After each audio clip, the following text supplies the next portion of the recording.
Hey there, this is an episode of my new series, The Bespoke Experience, capital B, capital Experience. I'm shooting it out of order because that's the way things work. In earlier chapters, which have yet to be filmed, there's a paradox for you, I've discussed and displayed the initial consultation, the presentation and everything else. Here the cloth has arrived. It arrived by courier yesterday from the mill. Just in the nick of time. This fellow's getting married in a week, 10 days, something. I better look at my calendar.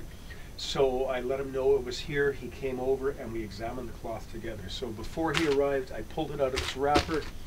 I examined it on both sides, front, the good side, and the less good side, to make sure that there was no evidence, there was no errors, there was no drama, there was no problem, because you don't want to do that in front of the customer and flip it open and go, oh my God, I didn't expect that.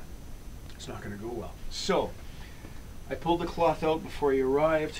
I unrolled it. I laid it out ready for presentation. I checked both sides to make sure there was no errors and that it was right. Checked the order to make sure it was the right damn tartan. Well, that stopped your heart when the guy walks in and says, that's not what I ordered. We have to do our homework.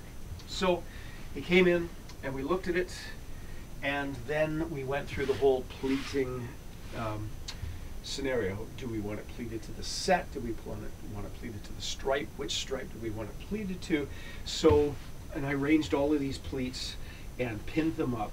And while I'm doing this, I'm kind of subtly watching the customer, because he doesn't know yet what he wants. And one of the things I'm doing is I'm waiting for that facial expression where the guy's looking at it, the customer, male or female, the customer is looking at it.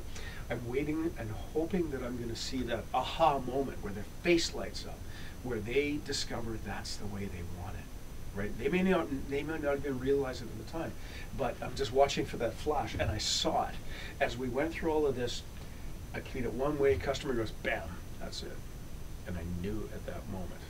So we continued to discuss it for a while. I didn't air my prejudices, concerns, attitudes, beliefs until I'd heard his.